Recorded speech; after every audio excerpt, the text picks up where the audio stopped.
It's a horrifying story. Over the weekend, we heard the governor of Pennsylvania, Democrat Josh Shapiro's home was firebombed, and it looks totally destroyed. He was sleeping inside the building with his wife, with his children. He was fortunately able to evacuate.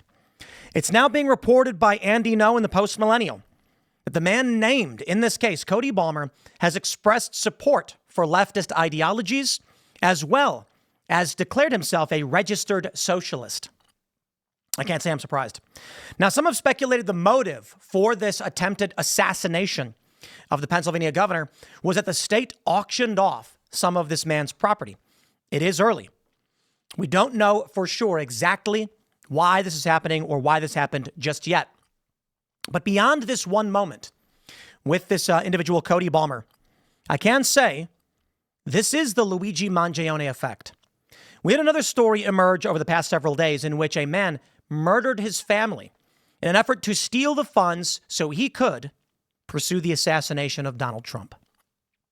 It's getting worse. We already saw in Colbert, they joked and laughed at the idea of the Tesla terror attacks. Jimmy Kimmel, much the same. In fact, his joke was essentially telling people to engage in violence and terror. And on The Daily Show, Jordan Klepper, when he showed all of the violence against Tesla dealerships and owners, which have not stopped, the audience laughed and cheered. We called the Mangione effect. We warned since the get-go, if there was not going to be a public disavowal of Luigi Mangione, leftists were going to cheer for him. They were going to copycat. And we've gotten that.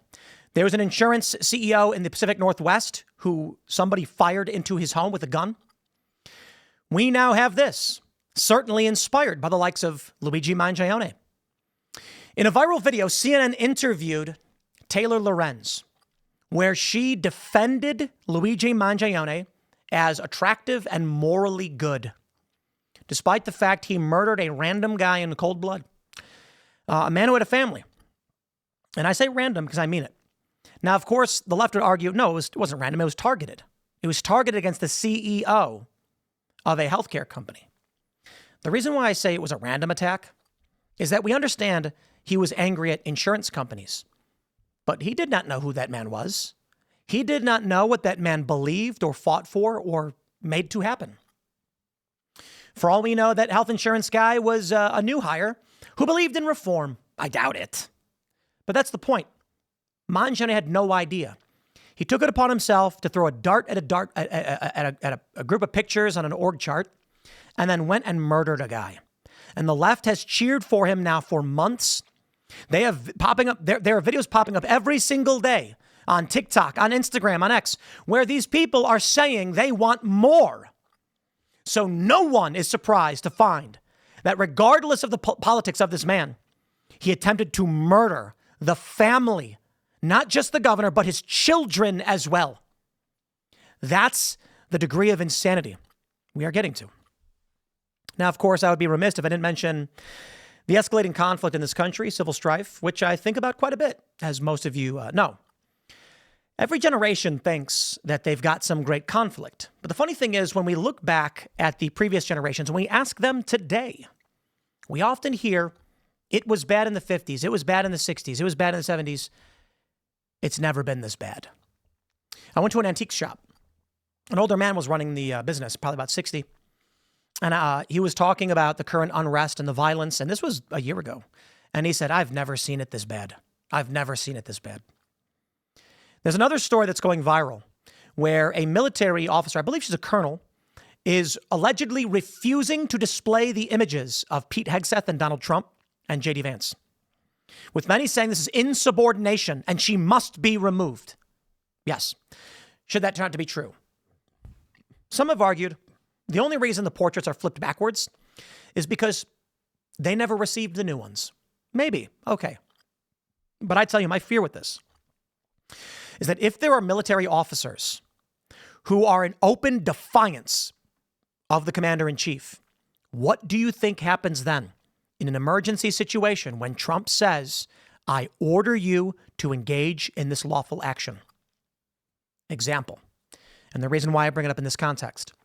If Donald Trump were to invoke the Insurrection Act because laws are not being upheld, say a mass riot occurs, these military leaders may say to Donald Trump, no. And then what? A bifurcation in the chain of command? This is how terrifying things are getting.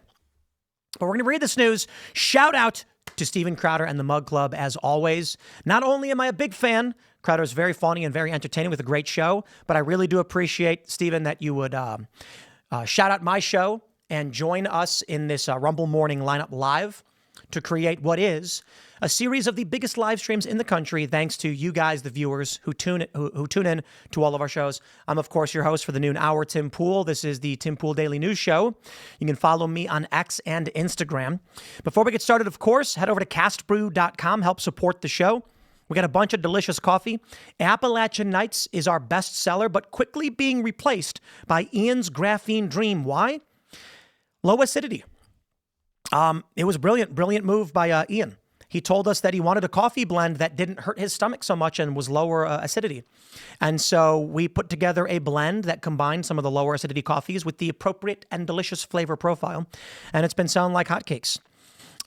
Since the inception of the company, Appalachian Nights quickly took over as number one, but Ian's Graphene Dream is there as well, and it sells like fire. But don't forget, Luck of the Seamus is available. Irish cream flavored coffee. You can pick that up. And always we got a big announcement, big announcement, ladies and gentlemen. Go to timcast.com, click join us, get in the Discord server.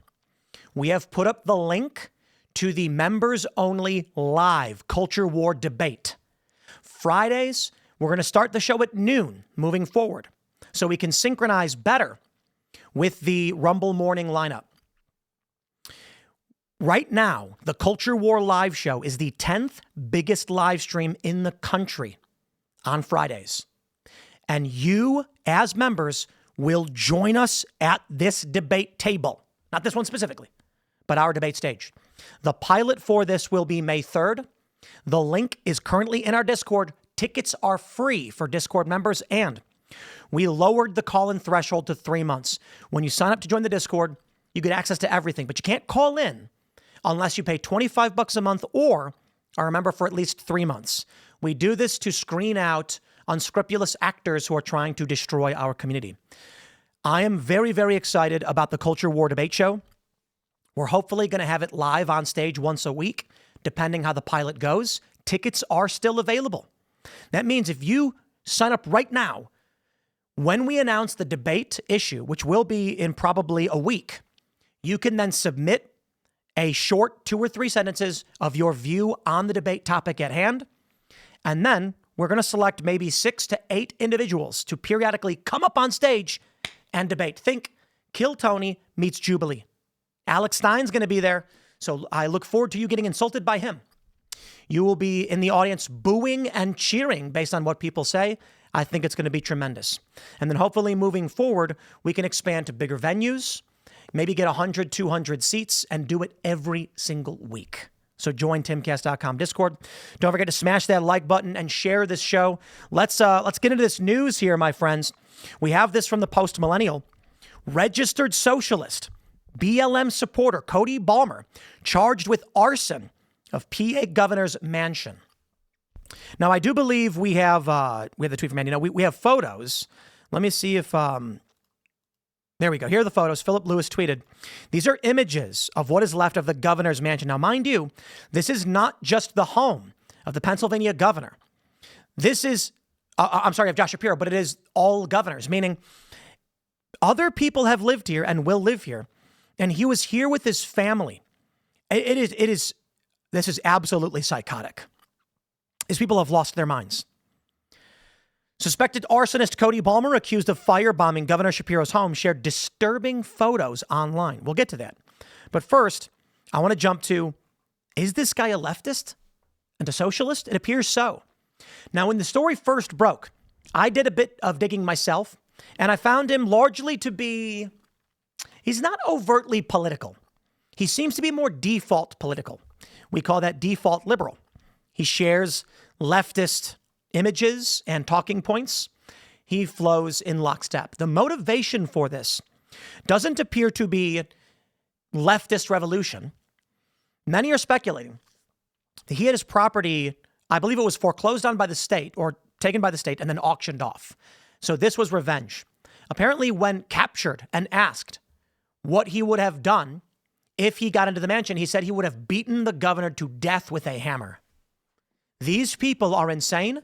And when you get a wave of prominent television shows and social media posts cheering on political violence, you get this.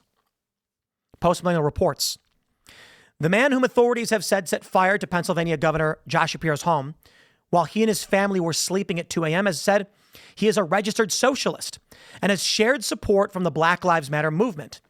Cody Balmer, 38, has been arrested and charged with terrorism, attempted murder, and aggravated arson after Shapiro's home was torched while he and his family slept over the weekend, per the Associated Press. Shapiro and his family were able to escape without injuries. The fire was extinguished by first responders after the family escaped the burning home. In 2022, Balmer posted a picture of a needlepoint from the anarchist page Riot Girls, which said, "Be the light you want to see in the world," but the so-called light was a depiction of a Molotov cocktail, the means by which he firebombed Shapiro's home, authorities have said. In fact, they say, in a Facebook comment, he also stated that he was a registered socialist when talking to another social media user from 4 years ago. Balmer also shared a post in support of the BLM movement that was critical of conservatives and white people, drawing attention to the death of a 5-year-old who was killed in North Carolina in 2020, which said, "Yes, it's a very sad, unfortunate story. It's heartbreaking. What are you looking to prove?" There was a full manhunt for his killer, who was then charged with the murder with no bond within 24 hours of the shooting. That's the whole premise behind the BLM movement. Because a black man, Ahmaud Arbery, was attacked and shot by multiple white men with no arrests were made until 3 months later and only after national attention, petitions, and marches. Stop trying to act oppressed.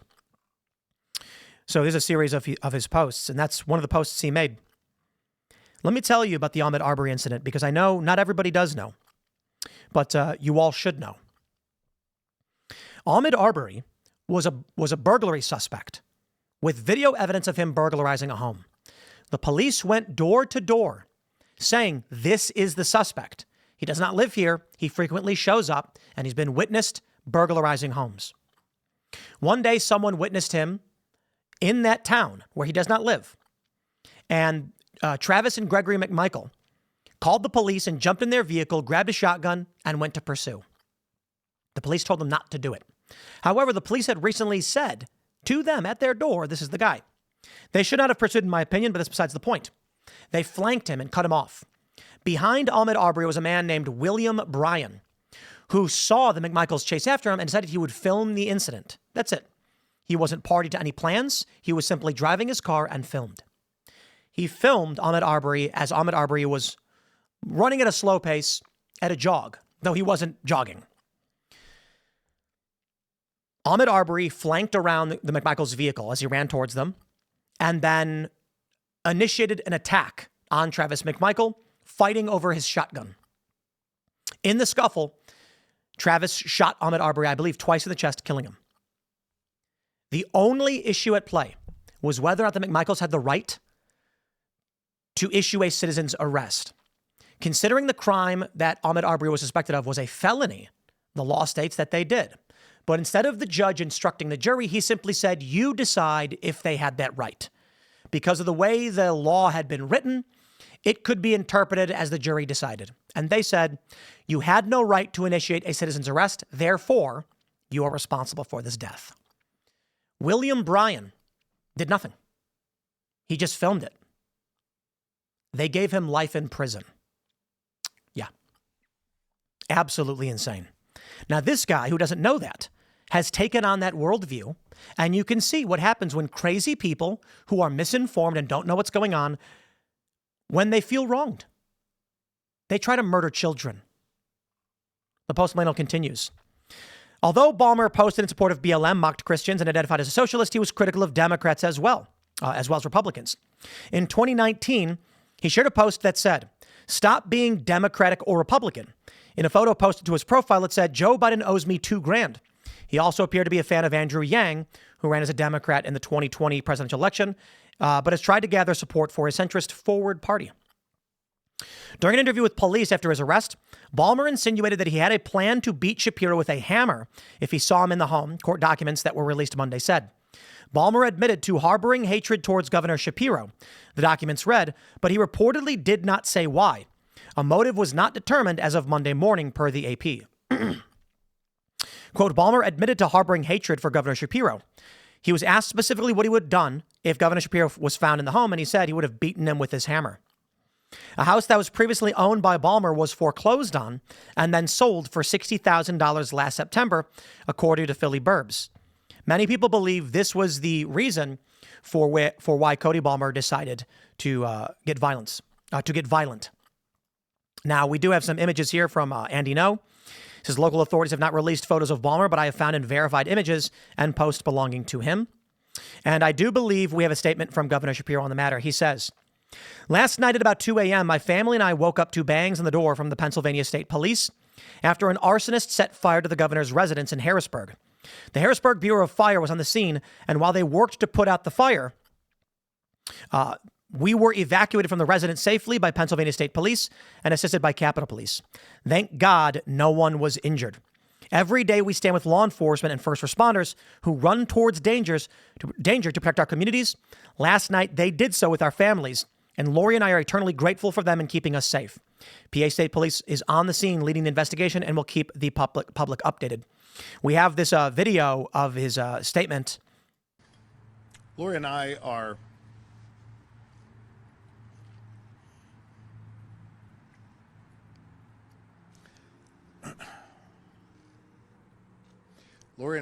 overwhelmed by the prayers and the messages of support that we've received from all across Pennsylvania and all across the United States. We've heard from our fellow governors and first spouses. We've heard from several of the former governors of Pennsylvania. We've heard from so many friends and loved ones. And we've heard from so many caring citizens of this great Commonwealth. I want you all to know that your prayers lift us up. And in this moment of darkness, we are choosing to see light. And we appreciate the light that you have shined upon us. Pennsylvania State Police, led by Colonel Christopher Paris, will brief on the specifics of what transpired. But we do know that this attack was targeted. We don't know the person's specific motive yet, but we do know a few truths. First, this type of violence is not okay.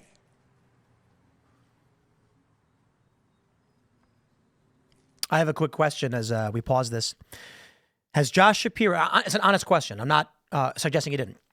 I'm wondering, has he made any statements about the Tesla attacks or other acts of terror targeting individuals on the right, Elon Musk or the president? Obviously, I'd assume he made statements on Butler. I'd appreciate it if he spoke up a bit more. I appreciate that he's speaking up now. Although for a lot of people, it may fall on deaf ears considering he's only speaking up after he was the target of leftist violence. This kind of violence is becoming far too common in our society. And I don't give a damn if it's coming from one particular side or the other, directed at one particular party or another, or one particular person or another. It is not okay. And it has to stop. We have to be better than this. And we have a responsibility to all be better.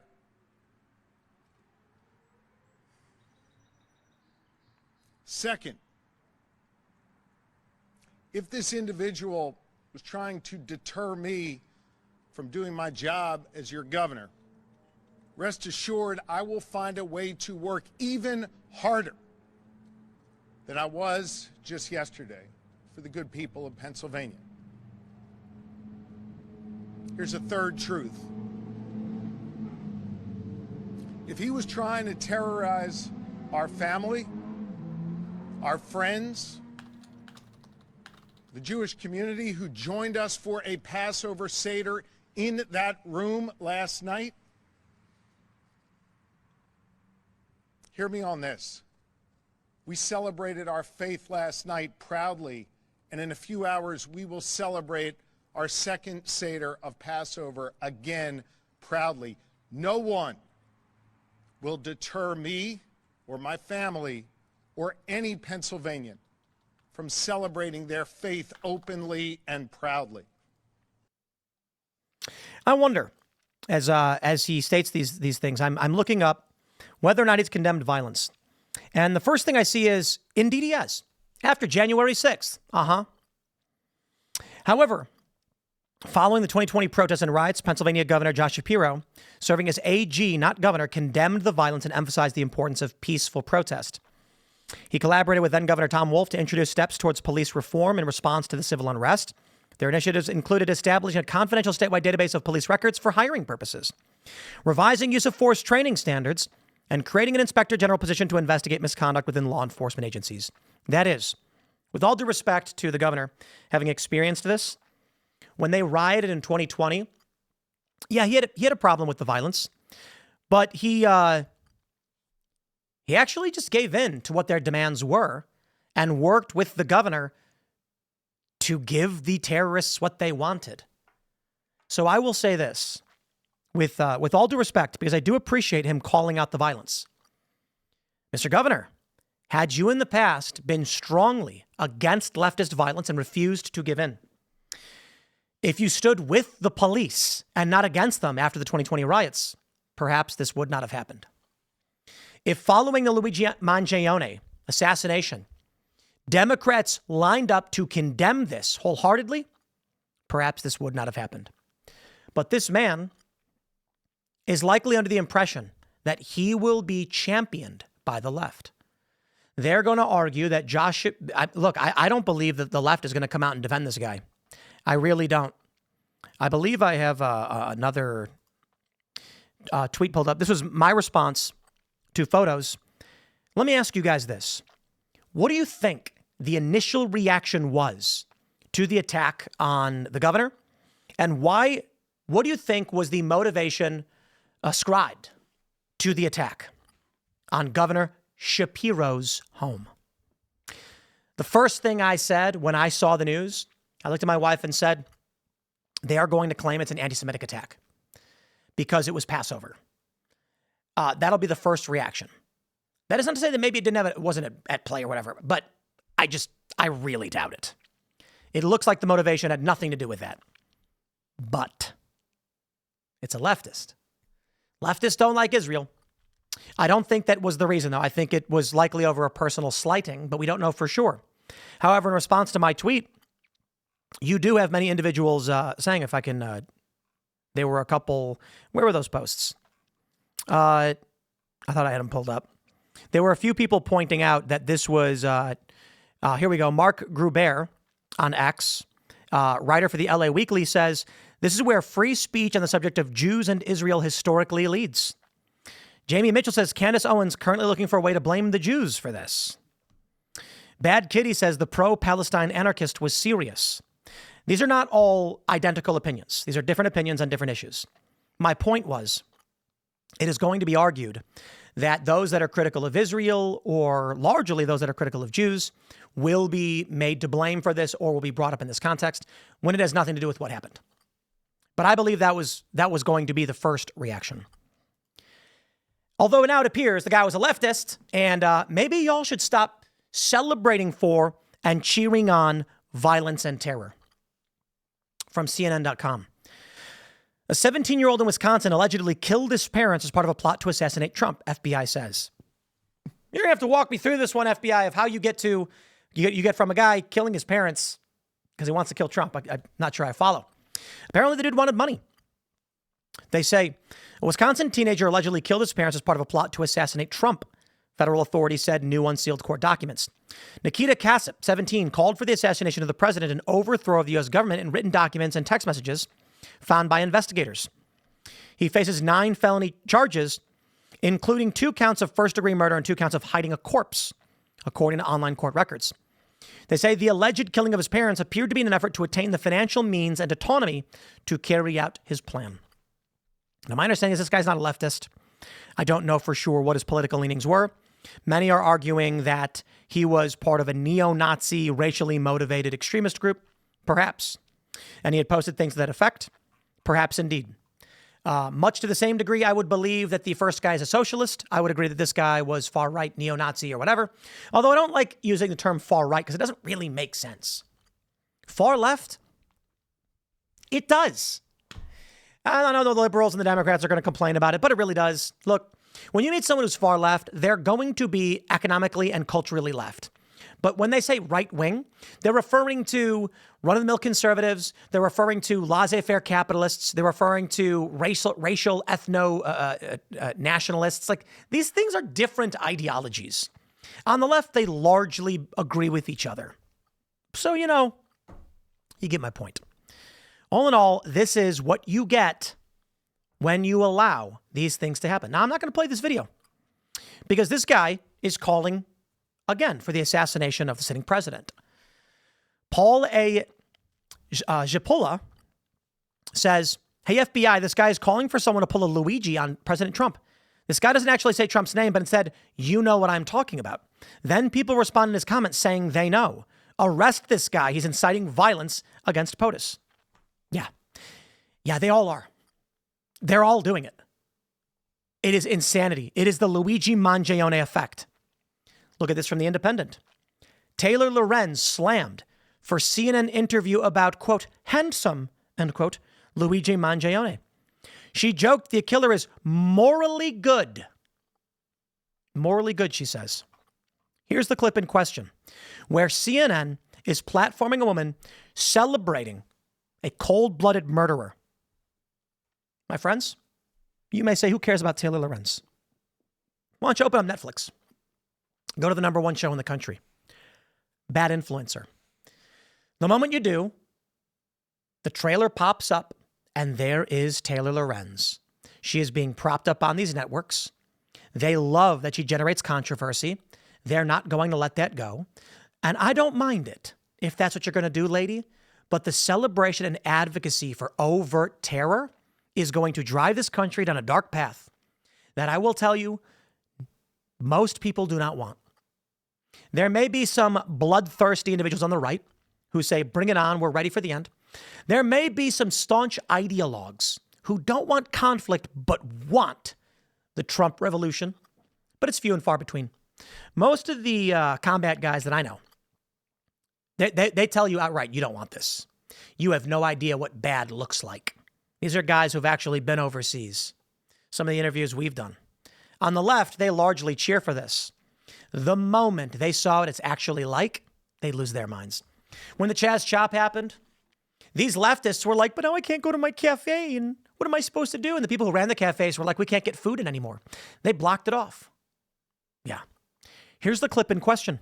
Hilarious to see these millionaire media pundits on TV clutching their pearls about someone standing a murderer when this is the United States of America, as if we don't lionize criminals, as if we don't have, we don't stand murderers of all sorts, and we give them Netflix shows. There's a huge disconnect between the narratives and angles that sort of mainstream media pushes and what the American public feels. Lies and manipulation and evil. We give killers Netflix shows. Yeah. True crime shows document the horrifying evil. And some Netflix shows argue that individuals are actually innocent. But correct me if I'm wrong, but I don't believe we have shows on Netflix that argue simultaneously the man was guilty of murder and is also good. Maybe a fictional show like The Punisher or something. And you see that in moments like this. And I can tell you, I saw the biggest audience growth that I've ever seen because people were like, oh, some journalist is actually speaking to the anger that we feel. The women. She admits it. I want you all to take this with you. This is the most important point. Taylor Lorenz says, I experienced the largest audience growth because people thought she understood their anger. She was pandering to a group of people celebrating the wanton killing of an innocent man. He is guilty of, was he guilty of any crimes? No. Did he do anything wrong? Not that we're aware of. Not that we're aware of. I don't think everybody's innocent. But healthcare companies have their problems. And the way you solve these problems is not the way he did. These people, the actions they take lead to entrenched corporatocracy, bureaucracy, and fascistic government. Why? How do you think? I often try to tell people, when you live your life, there's three thoughts, three ways of thinking that you must have in each moment. So should you choose. The first, second, and third persons. When you were looking to Taylor Lorenz, how do you feel about what she's saying? Obviously, we're upset. The next thing you want to do is you want to understand what you think she may be thinking. The second person, you, Taylor Lorenz, what is she thinking? And we did. She's thinking, I am going to make a lot of money and build up a lot of followers from this. And the third person would be, outside of the context of how I feel and what she's doing, how will this affect society and other people? That's why I bring you to why it's bad and wrong what Luigi Mangione did. It's not so simple just to say we are morally opposed to murder. I mean, sure, that's easy. But I want you to understand what must be going through the mind of Luigi Mangione. Allegedly, he suffered injuries. He's pissed off. We understand that anger. We do. We don't ignore it. People are upset with the healthcare system. How did Brian Thompson feel? Scared, terrified. Do you think that he had in his heart the intention to murder people and cause people harm? No, it's a big company and a big system. But more importantly, the person across the street and the bigger picture, how do they feel? How do they feel when someone's walking down their street shooting at random people? They don't want to live that way. And what happens? The executives hide their names, obfuscate their involvement. The premiums haven't changed. The companies haven't changed. Nothing good has come of this. Only entrenchment and celebration of evil. That's why it doesn't work. And who gather outside court in New York. So you're going to see women especially that feel like, oh my God, right? Like here's this man who's revolutionary, who's famous, who's handsome, who's young, who's smart. He's a person that seems this morally good man, which is hard to find. Jeez. Yeah, I just realized women will literally date an assassin before they swipe right on me. That's where we are. I'm sure you wouldn't like to be compared to a Trump supporter, but some of how people cannot understand why people have sympathies for Mangione strikes me as the same as a lot of media not understanding why people support Trump. I totally agree. It's because She totally agrees. CNN and Taylor Lorenz can't understand why some people support Trump and how it's no different than how the left supports Mangione. Donald Trump only ever joked about shooting a random person on Fifth Avenue. Mangione literally did, in the back, no less. So as the left comes out wheezing, saying, how could Donald Trump say such things about shooting a person on Fifth Avenue, not a voter, a person on Fifth Avenue, and he wouldn't lose a single vote? He's being crass. He's being crude. Donald Trump helps a lot of people. Donald Trump is beloved because he brings people up on stage. He cheers for them. He points them out. He makes them laugh. He tells them jokes. He's helped Gold Star families and angel parents. He has taken care of individuals. He's got enemies. He's not perfect. But he's not going around killing people randomly. a lot of people are just really, really desperate. They want somebody to take on the system. They want somebody to tear down these barbaric establishment institutions. And you know who is? Donald Trump. Indeed. And he's not murdering people in cold blood randomly to do it. Yet the funny thing is, she says they want people to take down these institutions. Yet what do we see? They protest Elon Musk. He's a liberal guy. He still is a liberal guy. He's pro-immigration. He was critical of Trump on the tariffs. But he largely agrees the institutions are bad.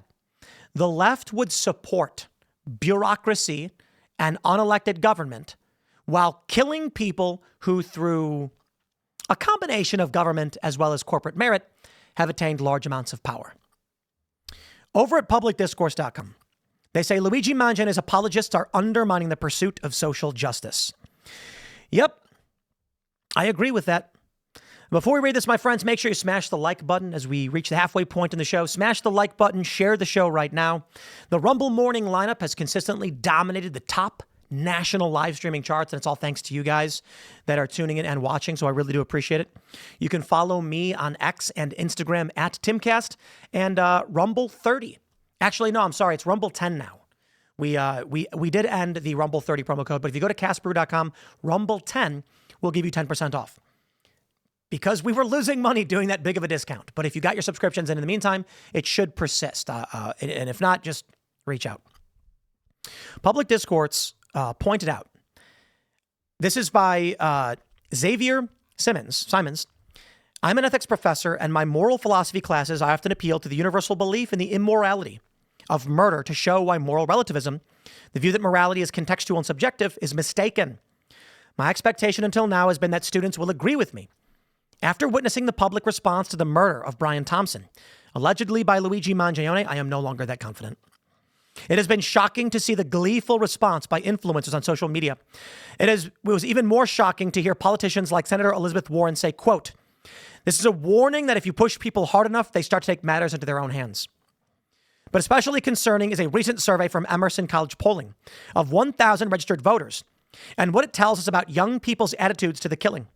An amazing 41% of 18 to 29-year-olds said the murder of the United Healthcare CEO was somewhat acceptable or completely acceptable.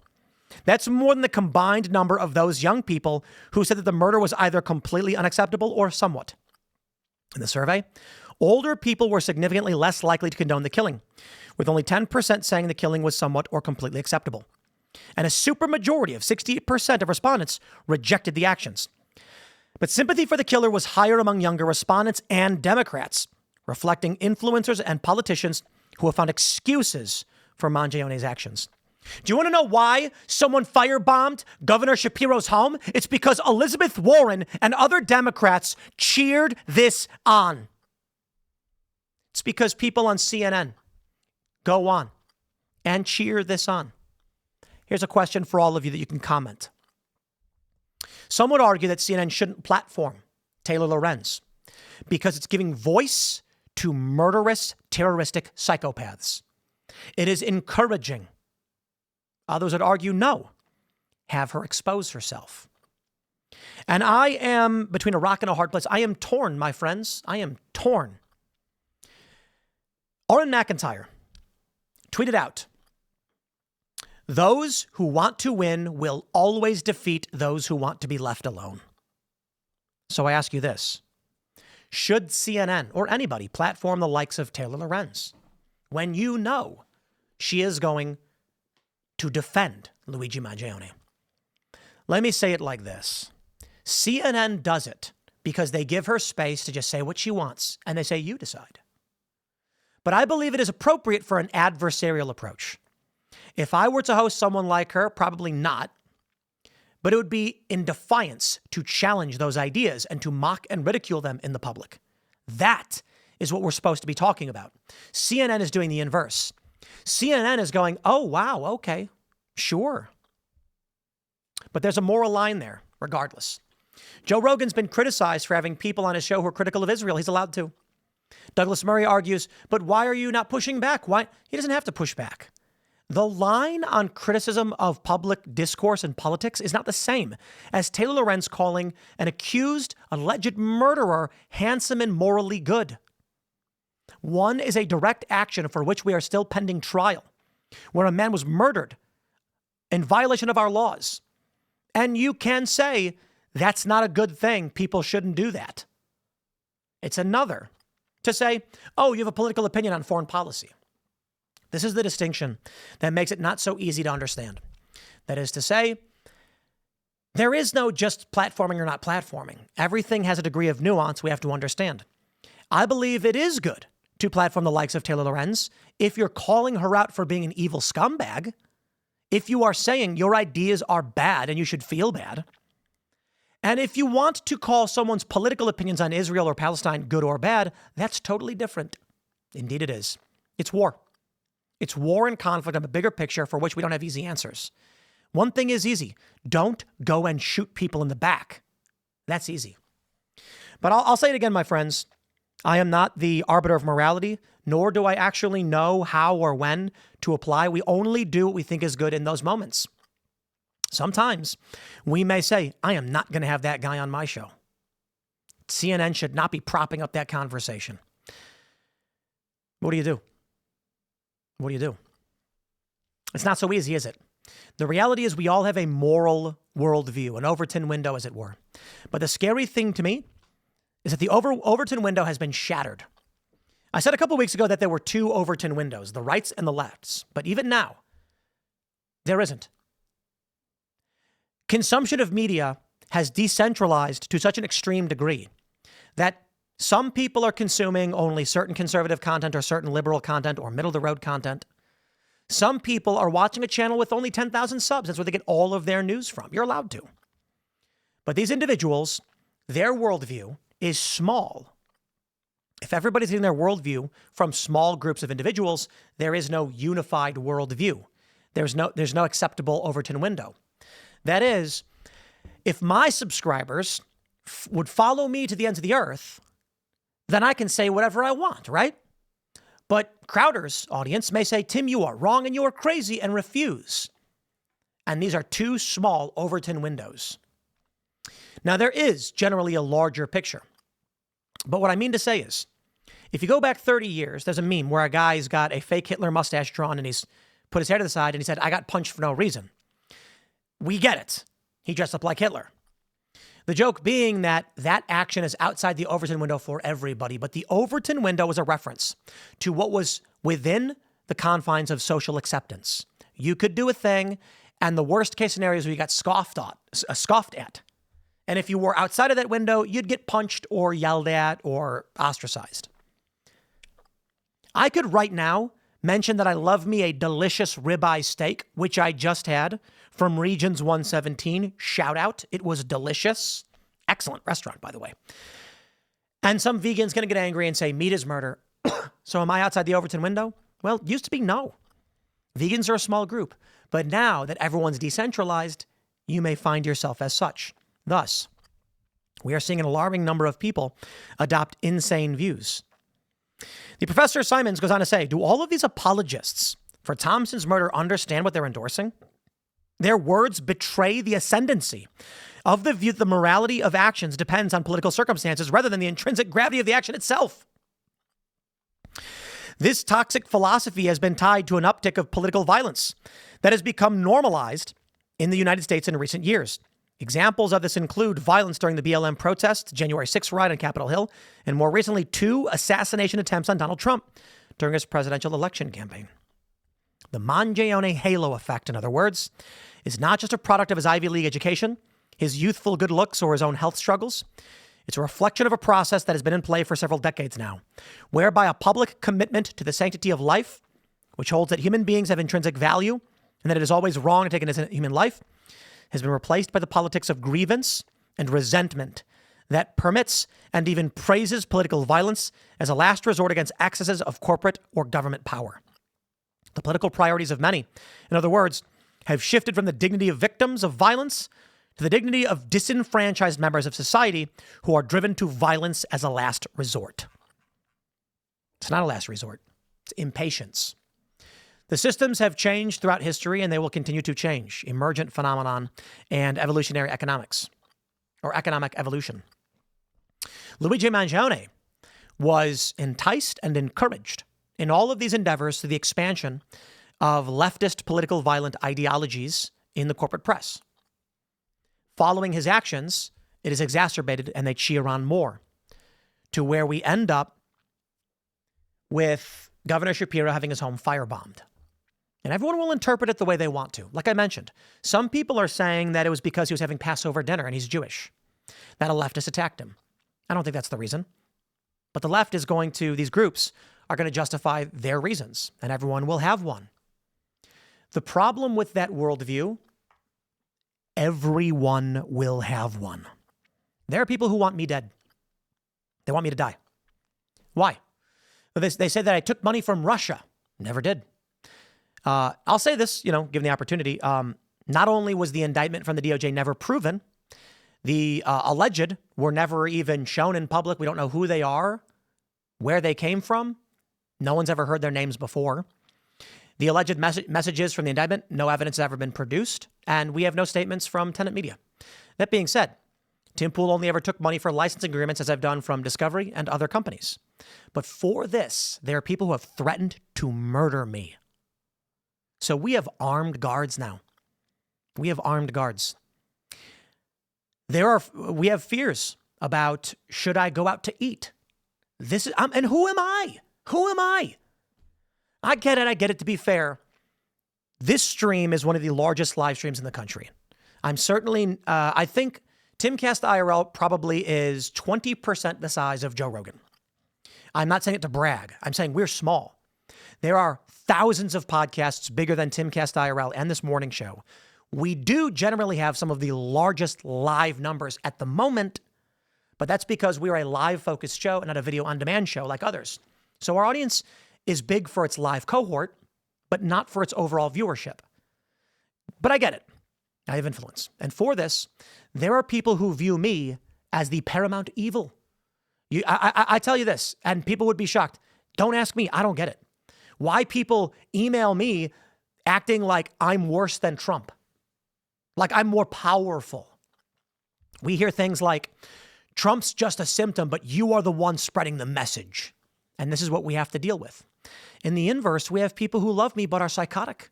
A man who pulled up to our gate because we had to install a 6-foot security barrier, and he claimed he was sent by God. The police said we can't do anything to stop that. It's not illegal. That's why we have a security barrier and we have armed security guards, and I am strapped because we live in an increasingly insane world.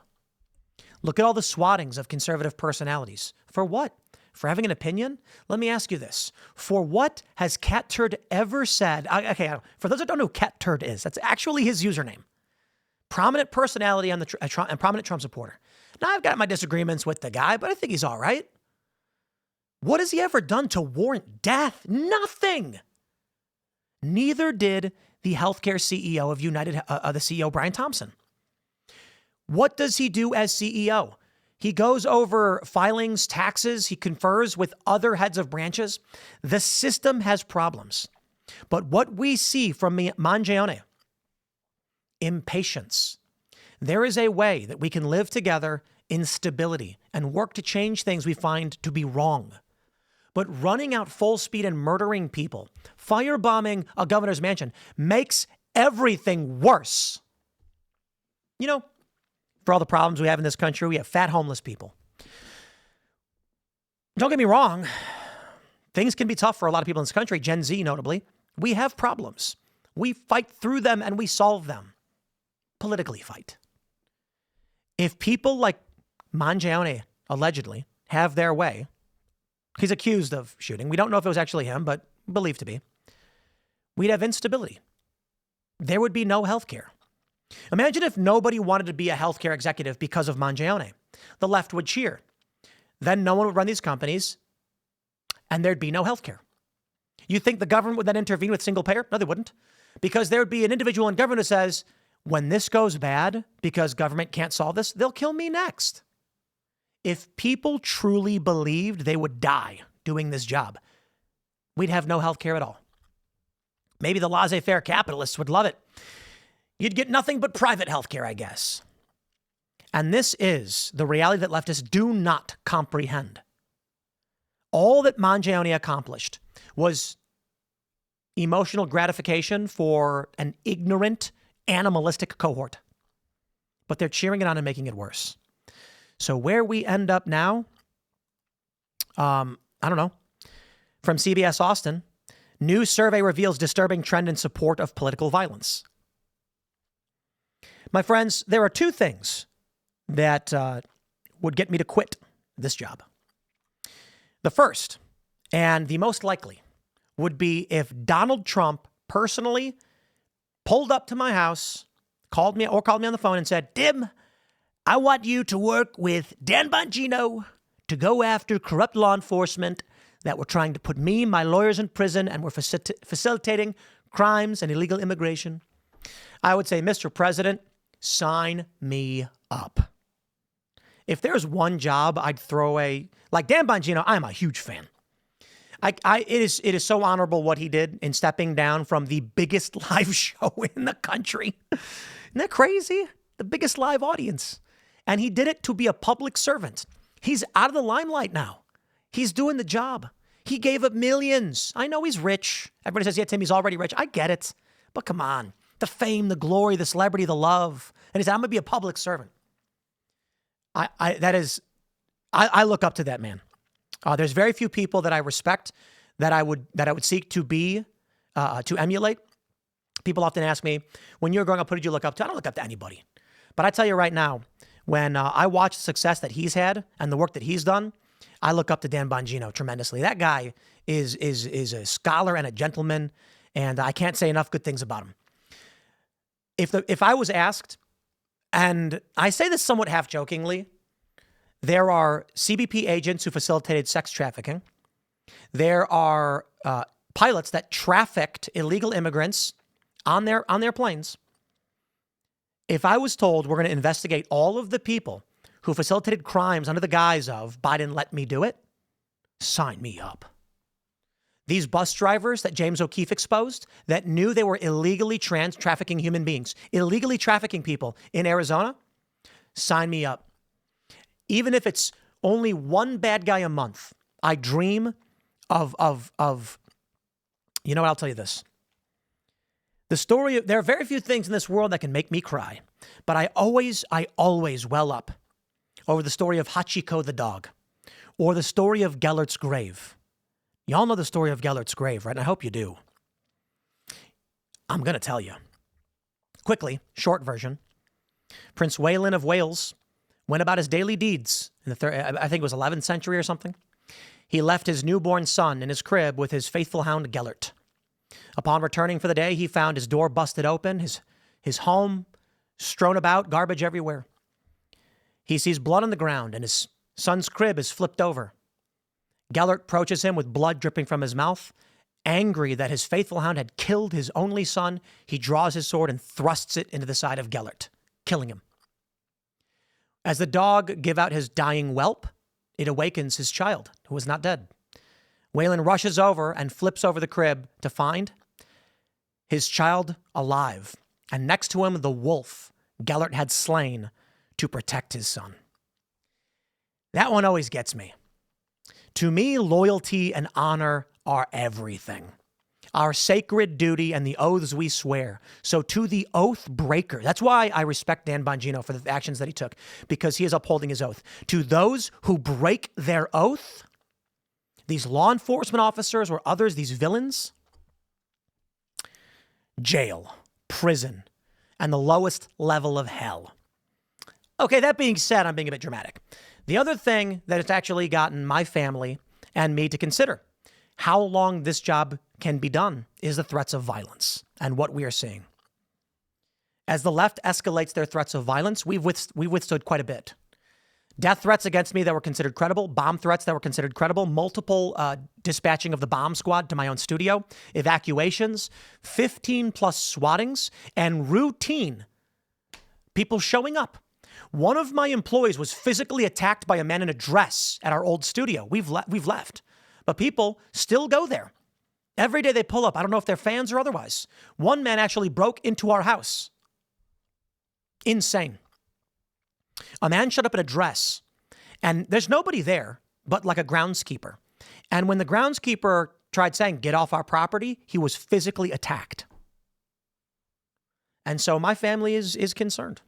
You know, my wife, she's concerned. My extended family, deeply concerned about how do we handle things like this. The left does this on purpose. So I've told my family, understand that the job that we do means these evil, evil people want us dead. And what do we want? I don't want anybody dead. I want stability, peace, love, family, merit, hard work. And I want this all for every illegal immigrant. I want it for every criminal. I love my enemy. But we don't let them run rampant, and we don't let them do whatever they want. Illegal immigrants broke the law. They can go home. I wish for them the best. Criminals who commit the most egregious of crimes, I wish for them that God offers them eternal forgiveness Whatever it is they deserve, they shall be judged. I want for all people to find light, to be good. But I understand some people are beyond reproach. And so we must stop them. And the actions they engage in. Let me put it this way. There are evil people out there. We wish they weren't evil. That's what I mean to say. I wish they had the light within them and they weren't evil. But we don't let evil people do whatever they want. The left, they celebrate evil. They're celebrating the sterilization of children, the abortion of children, the expansion of foreign wars, the short-term gratification, the destruction of civilization. They relish in it all day, every day. What can they argue about the right? That the right is ethnically cohesive? Is that their argument? White nationalists want to band together. Okay. So you don't like that a group of white people want to live with white people. I'm not a fan of white nationalists, but that's not murder. If you want to come out and complain that they're racist murderers, we can argue with that. But they come out and they say that Christians are mean and they want to hurt immigrants. Why? Sending them home? That's their argument. Trying times indeed, my friend. Trying times indeed. I will say one last time. The lowest level of hell for the betrayers and the disloyal. Death before dishonor. So I'll read some of your super chats. Shout out to Steven Crowder and the Mug Club. I'm a big fan. You guys rock. Really do appreciate it. Appreciate all of you guys watching. You can follow me on X and Instagram at Timcast. And of course, we're back throughout the day with various news segments. And again, at 8 p.m. for Timcast IRL. We're going to be, we're aiming to move the inverted world live. Now that we've had it extended for about, weekly, for almost a year, we want to do, following Timcast IRL, a live call-in show where you guys call. You guys call. Imagine this. I'm working with Shane Cashman right now.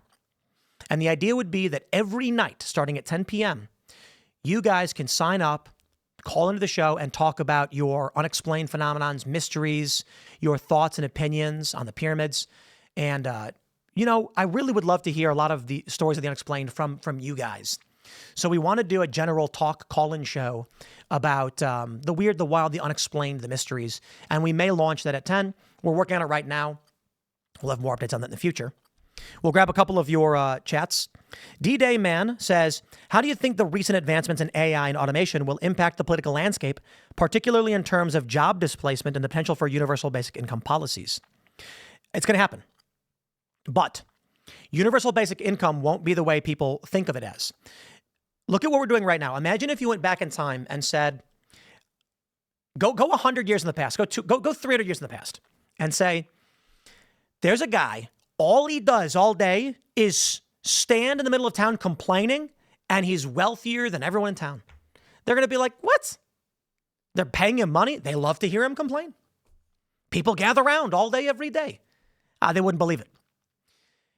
I do believe it is a functional absurdity to a certain degree that people like me make as much money as we do. I'd rather vets, firefighters, first responders make that much money. It's why I tend to donate to our volunteer firefighters when I get the chance. And I tend to donate as much as I can when I can. You got to run the business. It's, but again, it's advertising. We have influence. We can generate attention and sell products, and products make money and help other people live and things like that. I get it. I think in the future, we're going to see jobs that are built upon nothing. I mean, influencers. They take pictures of themselves and they get paid. They get a lot of money. Attention economy. And it won't be ad-based. It'll be attention-based. Instagram's competing for eyeballs. So they want content that keeps people on platform as long as possible. Instagram's going to pay someone and say, your content keeps people on the platform. Here's money. Keep doing it. Not even advertisers. So we'll have something like that. With AI, people are going to make fake. I made a comment. I said, if we get rid of IP law, we are going to have Chinese-made algorithmic fake Joe Rogan podcasts. They've already scanned all his content. They can easily replicate it right now. Somebody responded, nothing's stopping them from doing it right now. Why wouldn't they? Actually, there is. The first, they can't do it in the United States. It will get taken down instantly. Copyright law. Joe Rogan wouldn't allow that. And there's no market for Joe Rogan in China. So what's your point? Did you ever look at YouTube Shorts? Open an incognito browser, so it's cleared of any data. Open up Shorts and look how much AI-generated fake garbage you get. There was a channel that produced stories about Donald Trump AI-generated that were fake, and they were getting millions of views. It was crazy. It was AI images of Trump, and it was like, one time a little girl was at Donald Trump's rally and asked him, Mr. President, how will we help the starving children? And Trump looked down with a smile and said, such a good heart for a small child. My child, this country will be great. Things like that. And they were getting millions of views. That's the future we're headed to. And whoever made that, probably some dude in India, making lots of money. Before we send you on your way to go hang out with our good friend Russell Brand, who I believe is currently gearing up to go live, I will say one last thing. Already, we are seeing on X, payday. This is a crazy story. When X payout day happened, all of these Southeast Asian people were like, happy payout day. All of their accounts spam post questions all day, every day, and they answer each other, and they're getting paid. So you want to call that universal basic income? Sure. It ain't going to people doing work. My friends, I am initiating the raid on Russell Brand's channel. Thank you all so much for tuning in and making this show one of the largest live shows in the country every single day.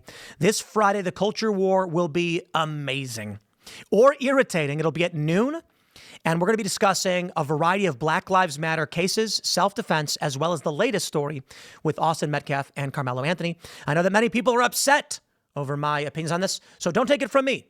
I will allow individuals to come in here and tell me why I'm wrong. Because that's what we do here at TimCast. That's what we do. We want to have that conversation, and we want to get to the truth. So much respect to all of those who disagree and would like to watch and see how it plays out. Tremendous respect to all of you who follow this show, subscribe to this channel. Thank you all so much for hanging out. Russell Brand is next. Follow him as well. Follow me on X and Instagram at TimCast, and we will see you all later today and at TimCast IRL.